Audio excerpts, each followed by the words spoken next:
Irmãos queridos, nós vamos abrir a palavra de Deus no Evangelho de Jesus Cristo, conforme o relato de Mateus, capítulo 16. Mateus, capítulo 16.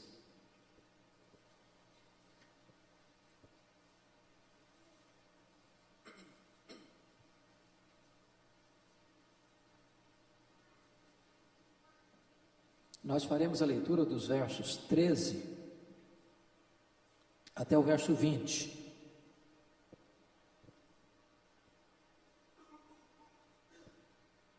A confissão de Pedro.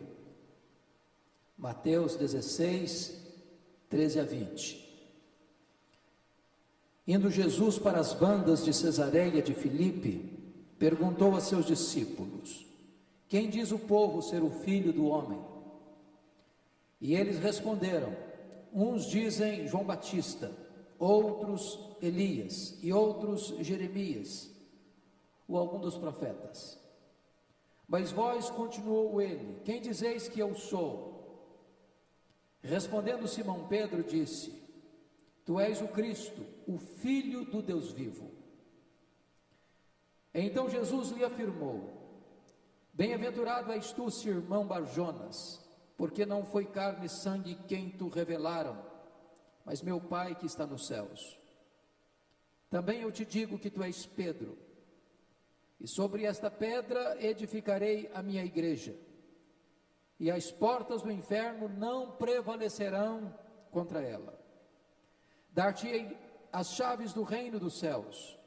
O que ligares na terra terá sido ligado nos céus, e o que desligares na terra terá sido desligado nos céus. Então advertiu os discípulos de que a ninguém dissessem ser ele o Cristo. Meus irmãos, os olhos do mundo estão voltados para o Vaticano, desde que o Papa Bento XVI renunciou à sua posição de comandante da Igreja Católica Romana. E nesta quarta-feira, dia 13 de março, pela primeira vez, é eleito um Papa latino-americano. E em mais de 1.300 anos, é eleito um Papa fora da Europa. Muitas pessoas têm me perguntado ou me pedido para dar uma palavra bíblica, histórica, acerca deste assunto. E eu achei por bem, nesta noite, trazer uma palavra à luz das Escrituras acerca deste assunto, que desperta o interesse da mídia internacional, desperta o interesse de cristãos ao redor do mundo. Nossa palavra não tem o qualquer interesse de ferir susceptibilidades. Nossa palavra não tem qualquer interesse de denegrir a imagem pessoal deste homem que agora chama Papa Francisco. Aliás, merece nosso reconhecimento e até nossos aplausos por algumas posturas que tem assumido, como bispo de Buenos Aires, um homem que não tem se dobrado à corrupção política do seu país, um homem que tem se revelado coerente com a sua fé, no que concerne a simplicidade da sua vida, e um homem que tem se colocado contra a desmandos e desvios morais que tem assolado a sua igreja, mormente nessa última década, que talvez foi um dos fatores que levou à renúncia de Bento XVI. Minha palavra hoje é uma palavra de balizar este importantíssimo assunto à luz da Bíblia e à luz da história, para que nós tenhamos uma compreensão clara do que seja o pontificado romano, que seja o papado. Ouvimos fartamente pela imprensa de que agora Jorge Mário Bergoglio, conhecido hoje como Papa Francisco, assumiu a cadeira de Pedro, ou o trono de Pedro. Essa é a nossa posição à luz da Escritura, é saber se de fato Pedro foi Papa. E se a interpretação que fazem do texto de Mateus 16, 18, para ancorar a doutrina do papado, tem apoio nas Escrituras e se tem apoio na história. É óbvio que toda a estrutura romana está fundamentada sobre a interpretação do texto de Mateus 16, 18. E todos os dogmas decorrentes procedem desta ideia de que o Papa é o grande cabeça da Igreja, e desde 1870, no Concílio Vaticano, quando se afirma que o Papa, falando ex cátedra, é infalível em termos de doutrina e de ética. É sobre esse assunto, então, que eu gostaria de meditar com os meus irmãos à luz das Escrituras. E a primeira tese que eu quero levantar aqui, para juntos examinarmos à luz da Bíblia, é a afirmação de que Pedro nunca foi Papa. E o texto básico usado para provar o primado de Pedro, entendemos nós, está mal interpretado pelo romanismo. Veja você o que está escrito no verso 18, do texto lido. Também eu te digo que tu és Pedro, e sobre esta pedra edificarei a minha igreja, e as portas do inferno não prevalecerão contra ela. Há aqui três interpretações básicas ao longo da história. Primeiro, é que Pedro seja esta pedra. Segunda interpretação, é que a afirmação de Pedro, tu és o Cristo, Filho do Deus vivo, é a pedra. E a terceira interpretação é de que o próprio Cristo é a pedra. Vamos examinar a ideia, então, que baliza a questão do pontificado de Pedro, à luz da exegese desse texto. A palavra Pedro no grego é Petros, e Petros significa literalmente fragmento de pedra. Enquanto a palavra pedra no grego é Petra, rocha inabalável. Notem que Petros é um substantivo masculino, enquanto Petra é um substantivo feminino. O demonstrativo grego, essa, toute, no grego, encontra-se no feminino, ligando-se, portanto, gramatical e logicamente à palavra feminina Petra, a qual imediatamente procede ou precede. O demonstrativo feminino não pode concordar em número e gênero com o substantivo masculino. Se Cristo tensionasse em afirmar que Pedro era pedra, como fundamento da igreja, ele teria dito, tu és Pedro, e sobre ti, epissoi, edificarei a minha igreja. Consequentemente, todo o contexto próximo desta afirmação não aponta para Pedro, mas aponta para Cristo. Se não, vejamos. O texto está mostrando que Jesus caminha com seus discípulos para as bandas de Cesareia de Filipe. Cesareia de Filipe é a região extremo norte de Israel, lá nas fraldas do Monte Hermon, onde nasce o Rio Jordão. E Jesus faz uma pergunta aos discípulos: quem diz os homens ser o Filho do Homem? Jesus está querendo fazer um levantamento de opinião acerca do que as pessoas pensavam acerca dele, Jesus. E os discípulos respondem que o povo não tem uma ideia clara acerca de quem é Jesus. Uns dizem Elias, outros dizem Jeremias, outros dizem João Batista, outros dizem alguns dos profetas. Mas ninguém tinha um entendimento claro de quem era Jesus. Jesus então diminui o círculo e pergunta: e vós, quem dizeis que eu sou? E Pedro, o mais falante do grupo, o que se despontava como o representante do grupo no sentido de comunicação, responde: tu és o Cristo, o Filho do Deus vivo. Jesus imediatamente responde para ele: bem-aventurado és, Simão Barjonas, porque não foi carne e sangue quem tu revelaram, mas o meu Pai que está nos céus.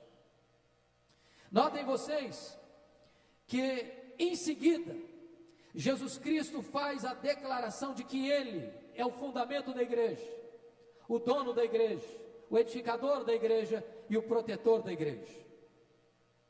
Mas em seguida a esse fato, Jesus vai mostrar para os seus discípulos que importa que o Filho do Homem seja entregue nas mãos dos homens para ser morto. E logo em seguida aparece o texto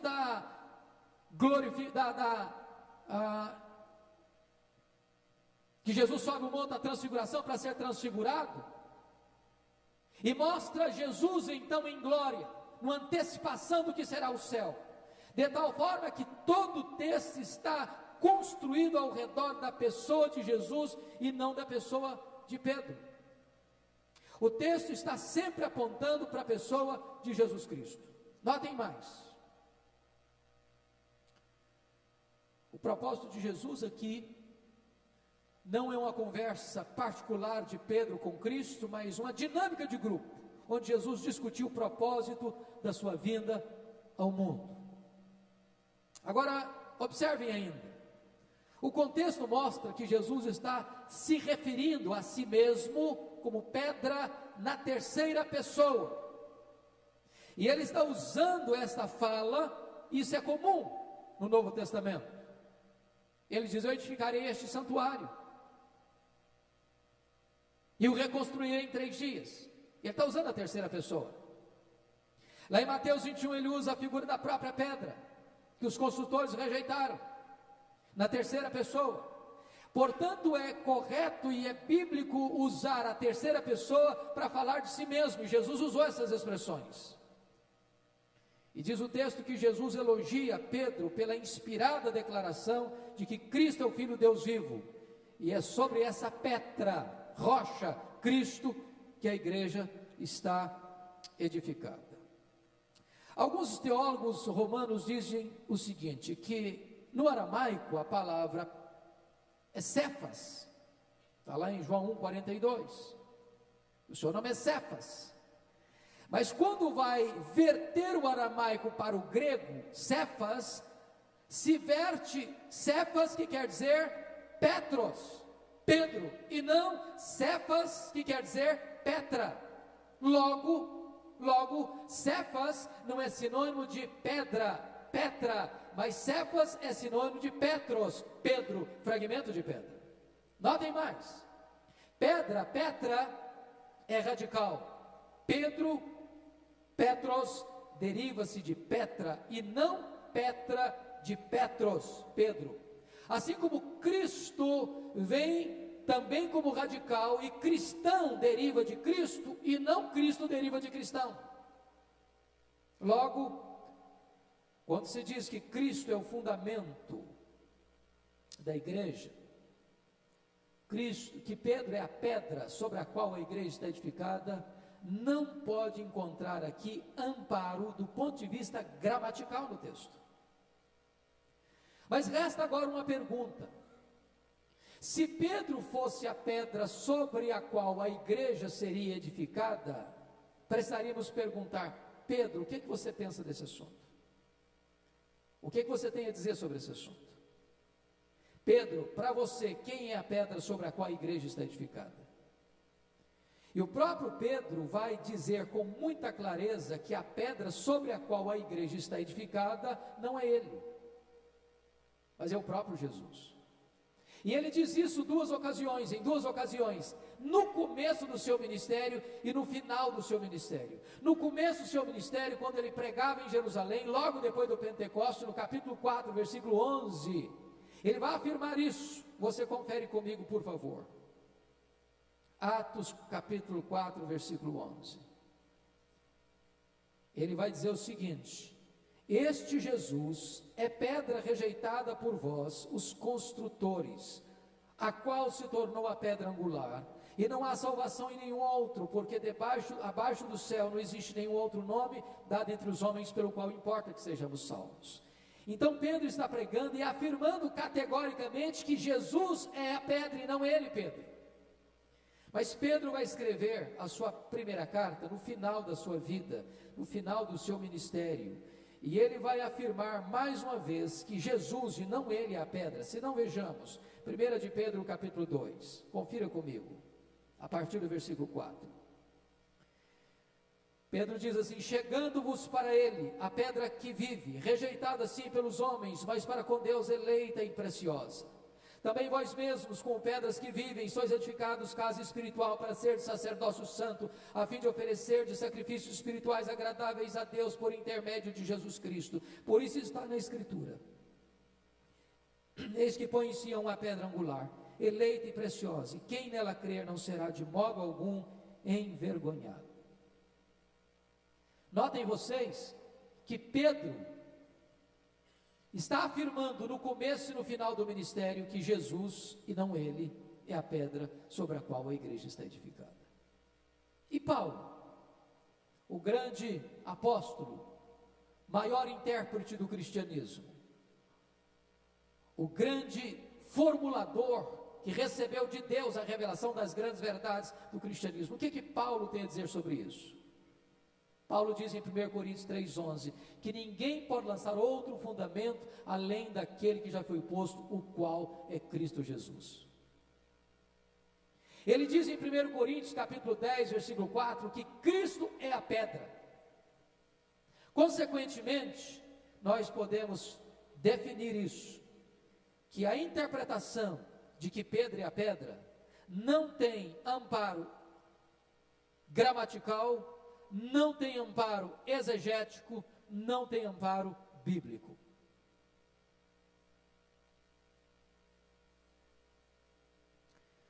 Queria que você parasse para refletir comigo agora, por que Pedro, nem qualquer outro homem, poderia ser a pedra sobre a qual a igreja está estabelecida?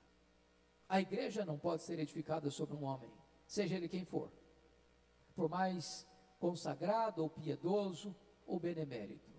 Pedro particularmente não poderia ser. Eu queria hoje mostrar para você a vulnerabilidade de Pedro para ser a pedra fundamental da igreja. Primeiro, Pedro, o contraditório. Se você ler no próprio contexto de Mateus 16, quando o próprio Pedro, volte comigo para Mateus 16, quando o próprio Pedro faz aquela corretíssima declaração que recebe o elogio de Jesus, bem-aventurado, logo em seguida, versículos 22 e 23, diz o texto: e Pedro, chamando Jesus à parte, começou a reprová-lo, dizendo: tem compaixão de ti, Senhor, isso de modo algum te acontecerá. Mas Jesus, voltando-se, disse a Pedro: arreda, Satanás, tu és para mim pedra de tropeço, porque não cogitas das coisas de Deus, e sim das dos homens. Logo que Jesus afirma que ele, Jesus, é a pedra sobre a qual a igreja é edificada, fala da sua morte. E diz a Bíblia que esse Pedro, que acabara de fazer uma ousada declaração sobre Jesus, agora chama Jesus e começa a repreender a Jesus, dizendo: Senhor, larga a mão desses pensamentos soturnos e doentios, tu não podes ir para a cruz. E Jesus diz: arreda, Satanás, não cogitas das coisas de Deus, e sim das coisas dos homens. Ele era um contraditório, ele fazia uma afirmação e a negava em seguida. Ele era um contraditório. Segundo, Pedro, o desprovido de entendimento. Se você ler em Marcos capítulo 9, versículos 5 e 6, onde relata a transfiguração de Jesus, diz a Bíblia que Pedro disse para Jesus: mestre, bom estarmos aqui, vamos fazer 3 tendas, uma será a tua, outra de Moisés, outra de Elias. Diz o texto: não sabendo, porém, o que falava. Ele não tinha discernimento. E por que ele não tinha discernimento? Ele estava aqui comparando Jesus, ou equiparando Jesus ao representante da lei, Moisés, e ao representante dos profetas, Elias, colocando Jesus apenas no mesmo nível de grandes homens. Mas Jesus não é apenas um grande homem, ele é o próprio Filho de Deus. Terceiro, Pedro, o autoconfiante. Você pode conferir depois em Lucas 22, 33 e 34, que Pedro disse para Jesus: ainda que todos te abandonem, eu jamais. Estou pronto a ir contigo para a prisão, e se preciso for, até para a morte. E desta maneira, Pedro está dizendo o seguinte: Jesus, eu não confio nos teus discípulos, nos meus condiscípulos, mas o Senhor pode contar comigo. Comigo, o Senhor pode contar, ainda que for para a prisão ou para a morte.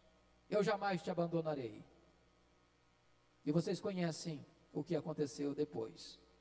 Quarto lugar, Pedro dorminhoco. Lá em Mateus 26, 40, Jesus vai para o Getsêmani, depois de celebrar a ceia, inaugurar a ceia, depois que Judas já tinha saído para traí-lo, e de Jesus desce então e atravessa o vale de Cedron, entra nas fraldas do Monte das Oliveiras, mergulha ali no jardim do Getsêmani, e chama Pedro, Tiago e João para perto dele e disse: vigiai, a minha alma está profundamente angustiada até a morte, vigiai comigo em oração. E ele vai adiante, se prostra sobre os seus joelhos em lágrimas, suando sangue, dizendo: Pai, se possível, passe de mim este cálice. Quando retornam, os três estão dormindo. E Jesus diz a Pedro: não pudeste vigiar pelo menos uma hora comigo? Diante da mais titânica batalha de Jesus, Pedro está dormindo. Quinto lugar, Pedro violento. Jesus então se apresenta para fazer a vontade do Pai.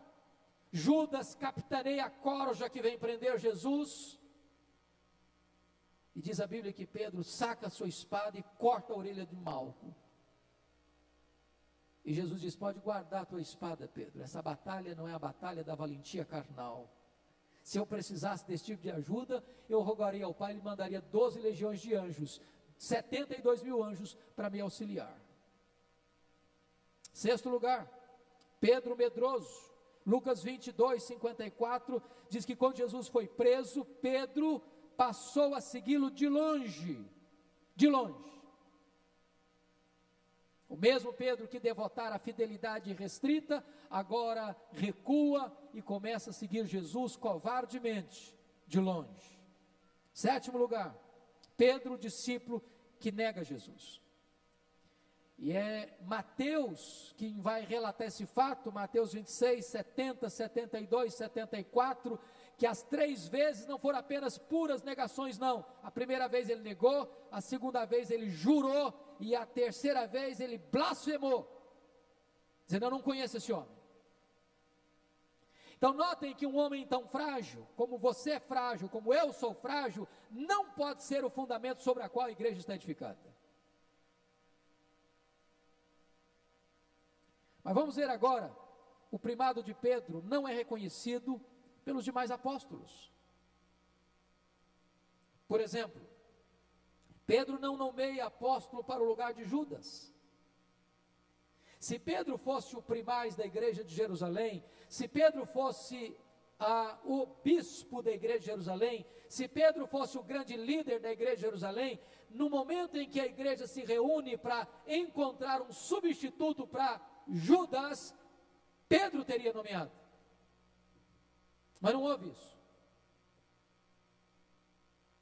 Não houve uma nomeação. Está escrito lá em Atos 1, 15 a 26. Foi lançado sortes e escolhido Matias. Segundo, Pedro obedece ordem dos apóstolos. Quando a obra de Deus começa a avançar e crescer em Samaria, província de Samaria, os apóstolos enviaram, mandaram para lá Pedro e João. Se ele fosse o cabeça da igreja, ou o papa da igreja, ou o bispo da igreja, ou o primaz da igreja, ele não seria mandado, ele mandaria. Ele obedece ordens, ele não dá ordens. Está lá em Atos dos Apóstolos, capítulo 8, versículos 14 e 15. Terceiro, Pedro não dirige o primeiro concílio da igreja de Jerusalém. Atos 15 relata isso. Quando houve um concílio da igreja para resolver um problema doutrinário, quem lidera o concílio é Tiago, irmão de Jesus, e não Pedro. Se Pedro fosse o líder da igreja de Jerusalém, ou o primaz da igreja de Jerusalém, ele automaticamente dirigiria aquele primeiro concílio da igreja, o que não aconteceu. Quarto, Todas as vezes que os discípulos discutiram quem era o mais importante entre eles, recebeu de Cristo severa exortação. E nós poderíamos ver isso em Marcos 9:35, Mateus 20, 25 e 28, Lucas 22, 24. Aliás, o que Jesus Cristo disse: quem quiser ser o maior entre vós, seja o servo de todos. Quinto, o ministério de Pedro foi designado por Deus como dirigido principalmente aos judeus e não aos gentios. Está em Gálatas 2, 7 e 8. Em outras palavras, o ministério de Pedro tinha uma limitação de etnia e geográfica. Porque, na verdade, este ministério amplo, gentílico, para o mundo, foi confiado não a Pedro, mas foi confiado a Paulo, o apóstolo dos gentios. Isso não combina com a posição de papa ou de primaz da igreja. Sexto, Pedro não é primaz nem mesmo da igreja de Jerusalém. Prova disso? Olhe comigo, por favor, Gálatas 2:9. Gálatas 2:9. Ele não foi primaz nem mesmo da igreja de Jerusalém. Gálatas 2:9 diz o seguinte: e quando conheceram a graça que me foi dada, Tiago, Cefas e João, que eram reputados colunas, me estenderam a mim e a Barnabé a destra de comunhão, a fim de que nós fôssemos para os gentios, e eles para a circuncisão, ou seja, para os judeus. Notem vocês que Paulo diz que na igreja de Jerusalém tinham 3 colunas, 3 líderes. Quais eram eles? Vejam comigo: Tiago, Cefas e João. Não havia primado de Pedro, e nem Pedro é citado em primeiro lugar. Primeiro é citado Tiago. Sétimo, o pastor das igrejas gentílicas não é Pedro, e sim Paulo. Nós estamos olhando isso aqui exatamente nesse texto. E mais, Paulo diz em 2 Coríntios 12:11 que não se considerava inferior a nenhum apóstolo. E é ele quem diz que pesava sobre ele a preocupação com todas as igrejas. Se havia um apóstolo que tinha um ministério mais amplo, mais abrangente, mais global, mais universal, de cuidado com as igrejas gentílicas, não era Pedro, era Paulo. E ele diz isso em 2 Coríntios, capítulo 11, versículo 28. Oitavo lugar, Pedro é repreendido pelo apóstolo Paulo, porque tornara-se irrepreensível. Está isso em Gálatas capítulo 2, versículos 11 a 14. O que aconteceu? Os gentios se converteram, e diz a Bíblia que Pedro desce a Antioquia, e no começo ele se sentava com os crentes gentios convertidos a Cristo, e comia com eles. Mas de repente desceram de Jerusalém alguns membros da seita dos fariseus, e se escandalizavam com isso, porque não aceitavam que os gentios tornassem-se cristãos antes de se tornarem judeus. Aí diz a Bíblia que Pedro, pouco a pouco, foi se esquivando de sentar com os crentes gentios, de comer com os crentes gentios. E diz a Bíblia aí que Paulo repreendeu Pedro face a face, porque tornara-se repreensível. Seria uma petulância de Paulo, se Pedro fosse o primaz da igreja, repreendê-lo. Nono, no Novo Testamento os apóstolos se associam como iguais em autoridade. Está isso lá em 1 Coríntios 12, 28 e Efésios 2, 20. Ou seja, você nunca encontra no Novo Testamento nenhum apóstolo sendo guindado a uma posição superior aos demais. Todos os apóstolos são colocados no mesmo nível, no mesmo patamar. Quando houve, por exemplo, na igreja de Corinto, uma divisão interna da igreja, aliás, reprovável, uns diziam: eu sou de Pedro, outros eu sou de Paulo, outros eu sou de Apolo, outros eu sou de Cristo. Não havia ali qualquer distinção de Paulo para dizer, não, Pedro é o primaz, então ele tem que ser de fato merecedor deste grupo que o segue. Mas mais, Notem ainda, Pedro pessoalmente nunca reivindicou a autoridade papal. Se não, vejamos. Primeiro, Pedro nunca aceitou e não aceitou veneração de homens. Quando Cornélio se dobrou diante dele, e Cornélio era um gentio, convertido ao judaísmo, piedoso, que queria ouvir o evangelho. Quando ele se dobrou diante de Pedro, Pedro disse: pode ficar de pé, eu sou homem com você. Segundo, Pedro autodenominou-se em suas cartas apenas como servo de Cristo e apóstolo de Jesus Cristo, mas nunca como primaz da igreja. Terceiro, Pedro considerou-se presbítero entre outros presbíteros e não presbítero sobre outros presbíteros. Está isso na primeira carta, capítulo 5, versículos de 1 a 4. Eu, presbíteros, entre vós e não acima de vós. Quarto, Pedro, se fora papa da igreja, teria condenado muitas práticas que hoje o catolicismo aprova. Por exemplo, ele escreve na sua segunda carta, 4:3, sobre detestáveis idolatrias. Por exemplo, 1 de Pedro 5:3, ele fala sobre o erro de domínio dos líderes sobre o rebanho de Deus. Desta forma, chegamos à conclusão que nem os apóstolos aceitaram o primado de Pedro, e nem Pedro se autocolocou como primaz da igreja. Portanto, não tem base bíblica a interpretação de que Pedro é o Papa. Mas vamos ver um outro argumento. Pedro não foi bispo da igreja de Roma. Aliás, aqui estamos fechando o círculo nesse sentido. Porque a crença é de que Pedro foi bispo da igreja de Roma 25 anos, ou seja, dos anos 42 ao ano 67, quando foi crucificado de cabeça para baixo por ordem de Nero, segundo alguns historiadores. A pergunta é: será que tem base histórica ou bíblica ou histórica para provar que Pedro foi bispo de Roma de 42 a 67? 25 anos. Eu chamo a sua atenção para os seguintes argumentos. Primeiro, a Bíblia não tem nenhuma palavra sobre o bispado de Pedro em Roma. Nenhuma palavra. Aliás, a palavra Roma aparece no Novo Testamento 9 vezes. E Pedro nunca foi mencionado em conexão com ela. Não há nenhuma menção ou alusão a Roma em nenhuma de suas epístolas, exceto uma onde fala da Babilônia, que ele escreve da Babilônia, e se discute se essa Babilônia era a Babilônia Roma, como um símbolo de Roma, ou se falava de uma outra Babilônia no Oriente e não no Ocidente. A última aparição de Pedro no livro de Atos está no capítulo 15, e depois não se fala mais dele.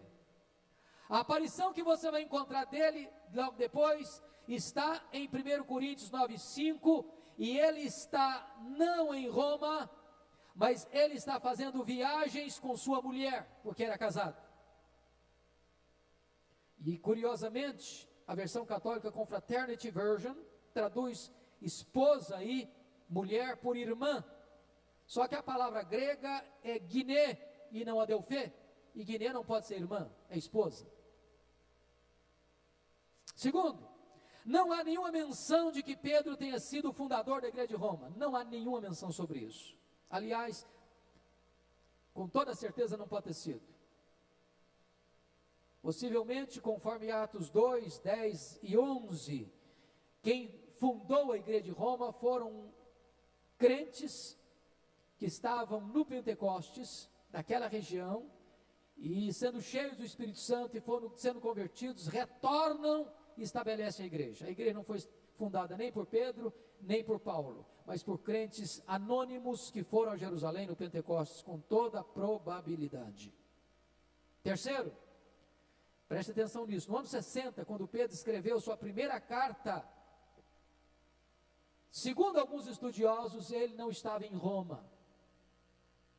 porque muitos exegetas não aceitam Babilônia, conforme está lá registrado na sua primeira carta, capítulo 5, 13, como sendo Roma, mas como sendo a cidade do Oriente. Quarto lugar, Paulo escreve sua carta à igreja de Roma no ano 58.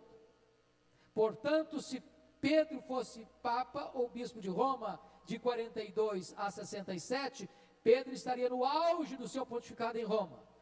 Paulo escreve a sua mais importante carta à igreja de Roma e não menciona Pedro. E notem vocês, nesse período, Pedro estaria dirigindo a igreja de Roma, como líder da igreja de Roma. Agora veja comigo o que Paulo escreve em Romanos 1,13, por favor. Romanos 1,13. Porque não quero, irmãos, que ignoreis que muitas vezes me propus ir ter convosco, no que tenho sido até agora impedido, para conseguir igualmente entre vós algum fruto, como também entre outros gentios. Seria muita pretensão de Paulo querer produzir ou colher alguns frutos na igreja, se o bispo da igreja era o apóstolo Pedro, o líder da igreja, ou o primaz da igreja. Por que Paulo diz isso? É porque certamente Pedro não está lá nesse tempo. Se você perceber capítulo 16 de Romanos, existe a maior lista de saudações de todas as cartas paulinas. Para você ter uma ideia, nesta longa lista de saudações, há 26 saudações. Aos mais destacados membros da igreja de Roma, não há sequer uma menção a Pedro. Se Pedro fosse pastor da igreja de Roma, bispo da igreja de Roma, primaz da igreja de Roma, com tantas citações e não mencionar Pedro, seria uma deselegância do apóstolo Paulo.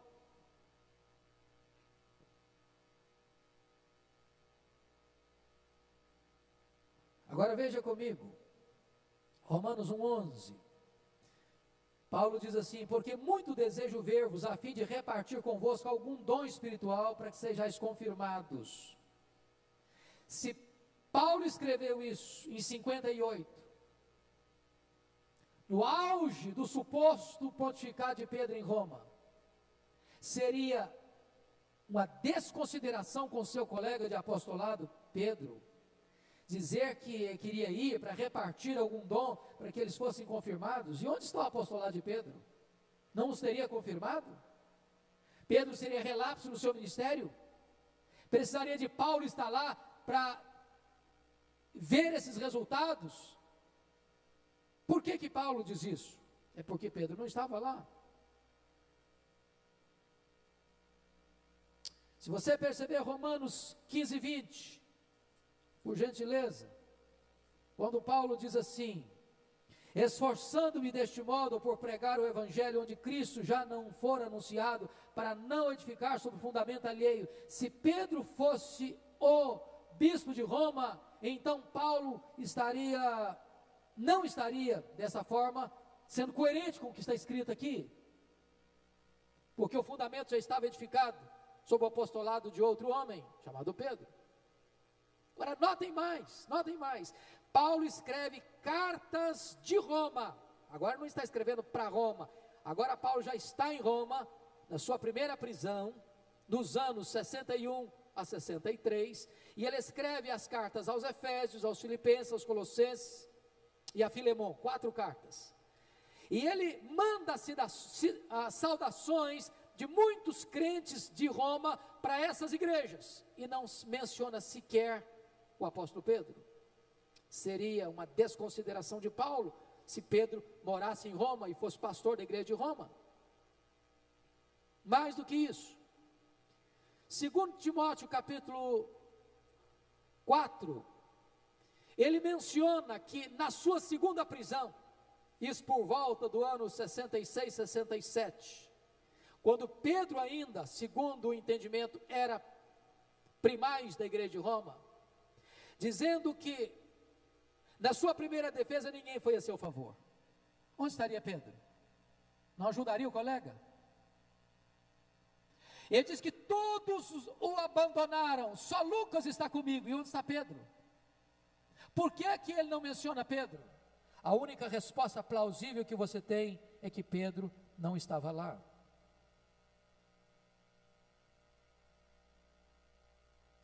Outro argumento importante para nós entendermos: não há nenhum fato bíblico ou histórico em que Pedro transfira seu suposto posto de papa a um outro sucessor. Aliás, não existe sucessão apostólica no Novo Testamento. Para vocês terem uma ideia, quando Judas traiu Jesus, porque ele não era convertido, ele era filho do diabo, filho da perdição, os apóstolos escolheram alguém para o seu lugar. Não foi nomeação, foi escolha. Porém, quando Tiago foi morto à espada, não houve substituto para Tiago. Por quê? Por que não escolheram também um outro substituir Tiago? Porque o grupo é um grupo de 12, e não se acrescenta mais ninguém. Como é que uma igreja hoje pode ser chamada de apostólica? É quando ela nomeia ou elege um apóstolo sucessor de outro apóstolo? Não. O apostolado hoje não existe mais no sentido de novos apóstolos. A igreja hoje é apostólica quando ela segue com fidelidade a doutrina dos apóstolos. Consequentemente, não há no Novo Testamento essa ideia de sucessão apostólica, de que Pedro foi o primeiro papa e todo papa é sucessor de Pedro. Outro argumento importante: os pais da igreja e os reformadores nunca acreditaram no bispado de Pedro em Roma. Se Pedro tivesse sido bispo de Roma, certamente os pais da igreja teriam validado isso, teriam mencionado isso.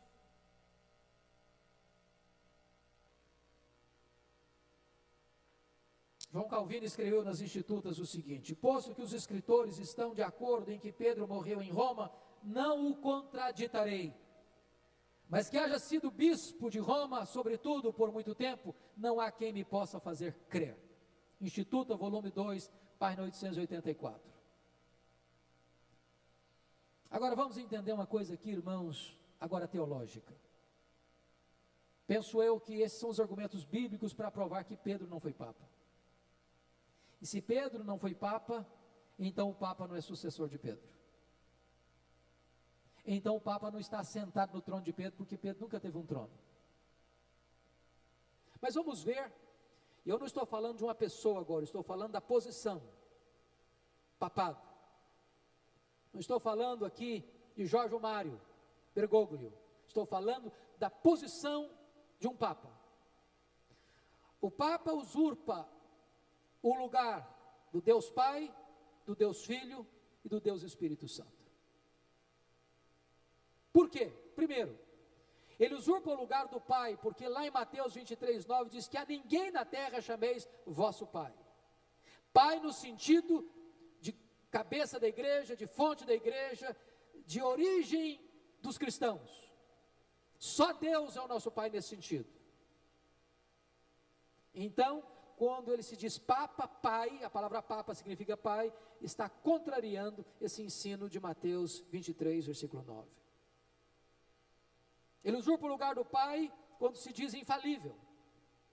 Os papas sempre se sentiram infalíveis, mas esse dogma só veio à luz em 1870, no Concílio Vaticano, quando o Papa Pio IX recebe esse título de infalível. E a ideia da teologia romana é esta: quando o Papa fala ex cátedra, ou seja, na sua cátedra de Pedro, supostamente Pedro, então o que ele fala em termos de doutrina e ética é infalível. O grande problema é que os dogmas decorrentes desta infabilidade não têm amparo nas Escrituras. Boa parte delas não tem amparo nas Escrituras. E como pode ser infalível aquilo que está contra a palavra infalível, que é a palavra de Deus? Segundo, o Papa usurpa o lugar de Deus Filho. Como assim? Primeiro, quando ele se coloca como pedra fundamental sobre a qual a igreja é edificada. Cantamos hoje o hino, pedra fundamental. Já lemos aqui que a pedra não é Pedro, a pedra é Cristo. Quando o Papa se diz a pedra sobre a qual a igreja está edificada, ele está usurpando uma posição exclusiva do Senhor Jesus Cristo. Segundo, o Papa usurpa o lugar de Cristo quando se diz sumo pontífice. O que significa sumo pontífice? Essa é uma palavra latina, e sumo pontífice significa supremo construtor de pontes. Em outras palavras, supremo mediador. A ideia da teologia romana é que o Papa é o grande mediador, ou o supremo mediador entre Deus e os homens, ou o representante de Deus entre os homens. Mas isso contraria o que a Bíblia ensina, porque em 1 Timóteo 2,5 diz que há um só Deus e um só mediador entre Deus e os homens, Jesus Cristo o homem. E Jesus Cristo diz: eu sou o caminho e a verdade e a vida, e ninguém vem ao Pai senão por mim. Portanto, quando o Papa se diz sumo pontífice, ele está usurpando uma posição exclusiva do Senhor Jesus Cristo. Terceiro, ele usurpa o lugar de Jesus Cristo quando ele se diz cabeça e chefe da igreja. Aliás, dentro da dogmática romana, o Papa é o cabeça e chefe da igreja militante, purgante e triunfante. Seria o líder e o cabeça da igreja na terra, o cabeça da igreja no purgatório e o cabeça da igreja no céu. Isso está em oposição ao que as Escrituras diz, porque o próprio Pedro vai dizer em 1 de Pedro 5,4 que Jesus é o supremo pastor. Todos nós somos copastores e Jesus é o supremo pastor. Quarto, o Papa usurpa o lugar de Cristo quando reivindica a preeminência jurisdicional. O único que tem preeminência na igreja de Cristo é Cristo. Para que ele tenha a primazia, é o que Paulo escreve em Colossenses 1,18. Portanto, a posição dele está em oposição ao que as Escrituras ensinam acerca de Jesus. Terceiro lugar, o Papa usurpa o lugar do próprio Espírito Santo. Como assim? Por exemplo, há a seguinte inscrição na menta do Papa: Vicarius Filii Dei. O que significa essa frase latina Vicarius Filii Dei? Significa substituto do Filho de Deus. É um termo latino que significa substituto do Filho de Deus. Pergunta: quem é o substituto do Filho de Deus? E a Bíblia é clara em afirmar. Jesus Cristo disse: eu vou para o Pai e eu enviarei o outro Consolador. O Vicarius Filii Dei não é o Papa, é o Espírito Santo. Portanto, é uma usurpação do lugar do Espírito Santo na vida da igreja. Meus amados, caminhando um pouco mais, vamos olhar um pouquinho a história. E aqui está um ponto que é muito importante você ficar esclarecido. Dentro do imaginário popular, a ideia que se passa é que o catolicismo foi a igreja que Jesus estabeleceu, ou a igreja dos apóstolos, e que depois veio a reforma. E a pergunta é: será que o catolicismo, ou o presbiterianismo, ou a igreja batista, ou a igreja metodista, ou a igreja Assembleia de Deus, ou qualquer outra denominação, foi a igreja que Jesus fundou? Para ser coerente com a história, você vai entender o seguinte: que a igreja cristã que Jesus estabeleceu com seus apóstolos não tinha bandeira denominacional, não era católica, não era presbiteriana, não era batista, não era metodista, não era Assembleia de Deus. Ela não tinha bandeira denominacional, era apenas igreja cristã. Então, afirmar que o catolicismo foi a primeira igreja é um anacronismo. Como é que surgiu então essa ideia? Deixa eu brevemente refrescar a memória dos meus amados. Vocês sabem que a igreja cristã que não tinha denominação foi amargamente perseguida durante o Império Romano. até que em 311, 312, quando Constantino, supostamente convertido, para de perseguir a igreja, e mais tarde a igreja, o cristianismo é declarado religião oficial do império. A igreja então perseguida, agora deixa de ser perseguida. A igreja até então espoliada, agora tem seus bens confiscados, devolvidos. Só que agora a porta de entrada da igreja não é mais a conversão, é a conveniência. E as pessoas vêm para a igreja trazendo as suas bagagens de paganismo. Paganismo greco-romano.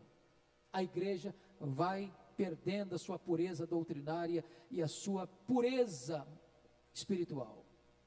Não tardou para que nesse processo, líderes de igrejas importantes do império lutassem por primazia. Por exemplo, as 5 principais cidades: Roma no ocidente, Constantinopla no oriente, Alexandria no Egito, a 2ª maior cidade do mundo, Antioquia da Síria, a 3ª maior cidade do mundo, e Jerusalém.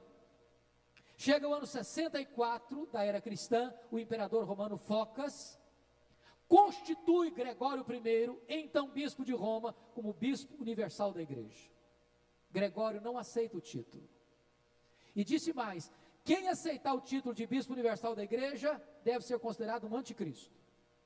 Só que 3 anos depois, Bonifácio III, então bispo de Roma, aceita o título de bispo universal e começa em 607 a história do papado ou do pontificado do bispo de Roma.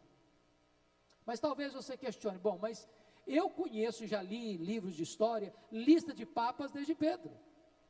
Como é que fica isso? Se o primeiro papa, se o primeiro bispo, primaz de Roma, que é chamado de bispo universal, começa em 607, e os que vieram de Pedro a ele, onde ficam? Como é que se constrói isso? Como é que você fecha essa conta? Acontece que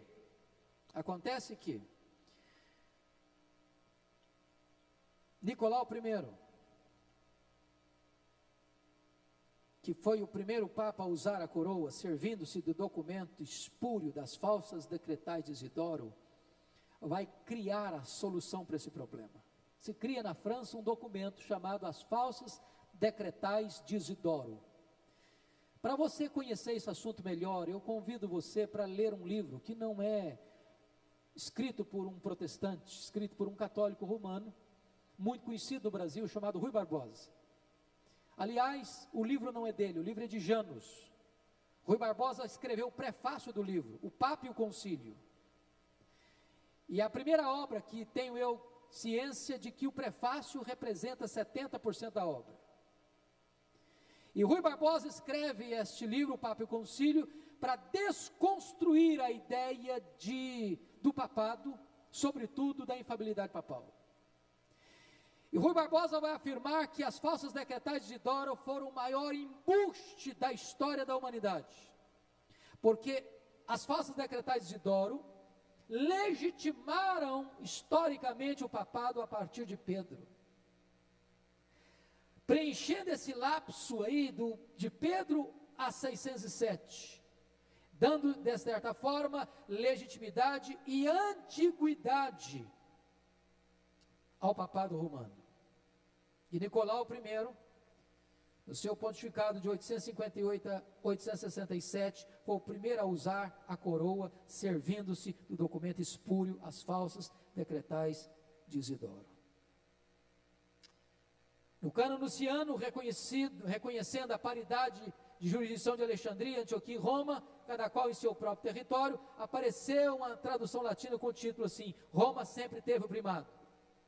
A frase famosa de Agostinho, causa finita est, a causa está decidida, foi mudada para Roma locusta est, causa finita est. Roma falou, decidiu-se a causa. E foi assim citada no manual do Catecismo de Pio X. Então se muda as coisas para conseguir desta forma legitimar o papado a partir de Pedro.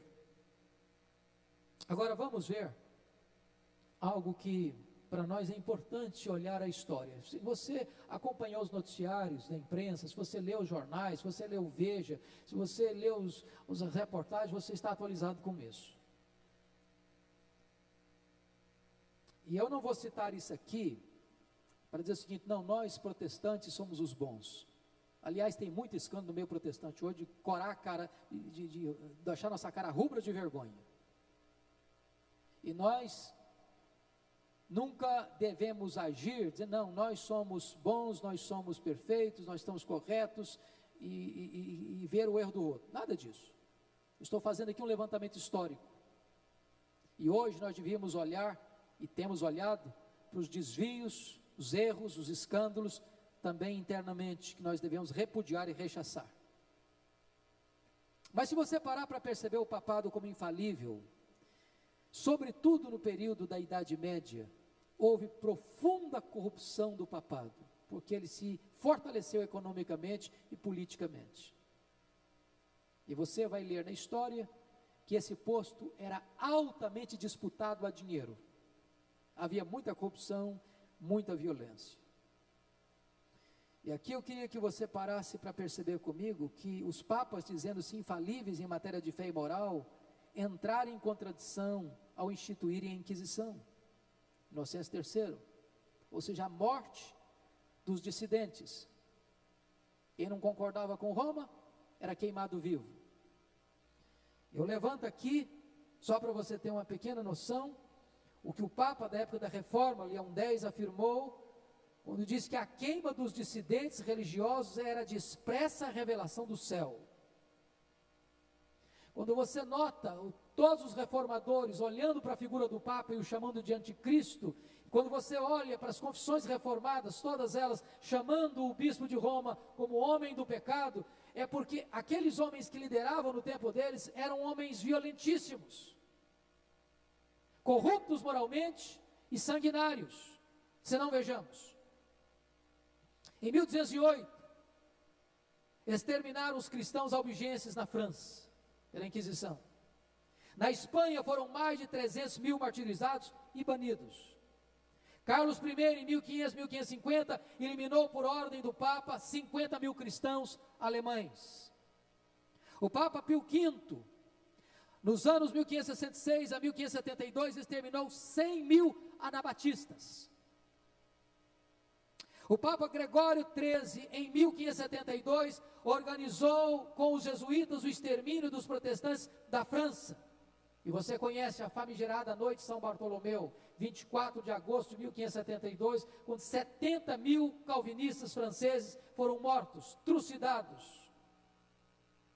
O monarca alemão Fernando II, instigado pelos jesuítas, começou a Guerra dos 30 Anos, que tirou a vida de 15 milhões de pessoas. Os papas, sendo infalíveis, declararam heréticas as descobertas científicas de Copérnico, e Galileu Galilei foi preso em Florença por defender que a Terra gira em torno do Sol. Em 1633, Galileu, foi julgado pela Inquisição e precisou se retratar para não ser queimado vivo.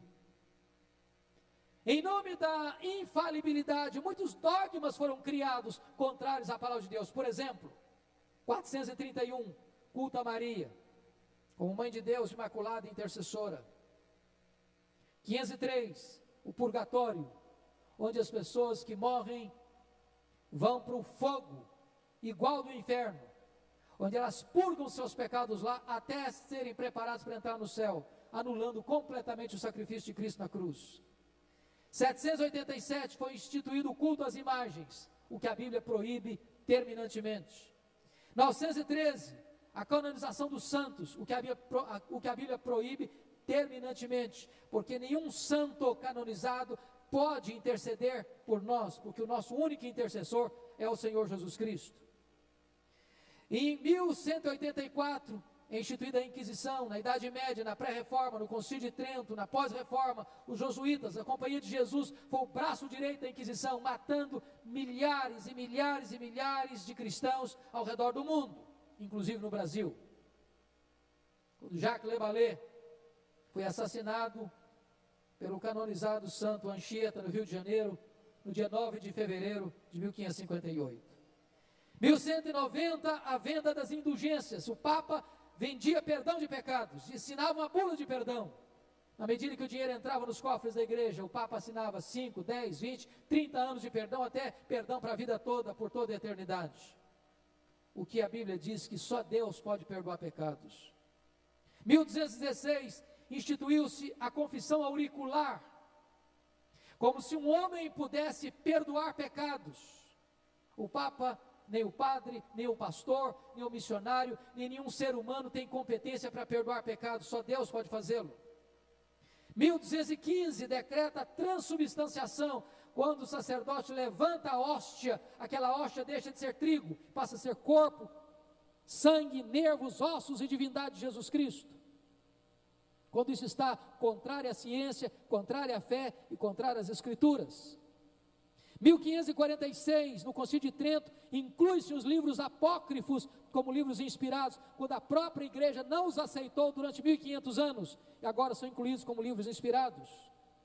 1854, o dogma da Imaculada Conceição. 1870, o dogma da infalibilidade papal. 1950, o dogma da Assunção de Maria. Se Maria é mediadora, é corredentora, é mãe de Deus, é imaculada, então ela não pode estar na sepultura.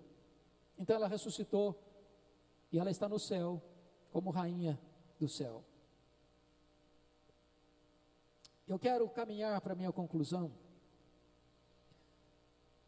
dizendo que a partir do Concílio Vaticano II, na década de 60, houve uma mudança radical de ênfase dentro do catolicismo.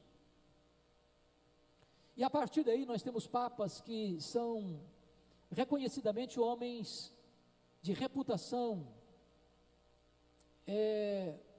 no mínimo socialmente irrepreensível. Temos o Papa João XXIII, que começa esse processo, o Papa Paulo VI, que dá prosseguimento a esse processo. Depois vem o Papa João Paulo I, que teve um pontificado muito curto. Depois vem João Paulo II, que teve o terceiro mais longo pontificado da história. Vem Joseph Ratzinger, Bento XVI, que sempre foi, nos últimos tempos, o maior teólogo do catolicismo. E agora, o simpático Papa Francisco, que tem já granjeado a simpatia da imprensa internacional. Como um homem simples, como um homem que na sua terra sempre confrontou a corrupção política, e sempre viu uma vida muito simples, andando de metrô e deixando de lado todas as regalias que poderiam ser oferecidas a ele. Qual era a tese? Agora, em vez de perseguir os dissidentes chamados, vamos nos aliar a eles. Então começa a grande bandeira do ecumenismo. E muitas igrejas protestantes, seduzidas por essa proposta, aliás, muito comum no século 20 e 21, porque nós estamos hoje dominados pela ideia da pós-modernidade, que não existe uma verdade absoluta. Você tem a sua verdade, eu tenho a minha verdade, você tem o seu Deus, eu tenho o meu Deus, você tem a sua igreja, eu tenho a minha igreja, você tem a sua religião, eu tenho a minha religião, cada um tem a sua verdade. Então por que não darmos as mãos? Então por que não trabalharmos juntos? Então por que não sermos uma grande fraternidade? Então por que não fazermos uma inclusão sem questionar nossas diferenças?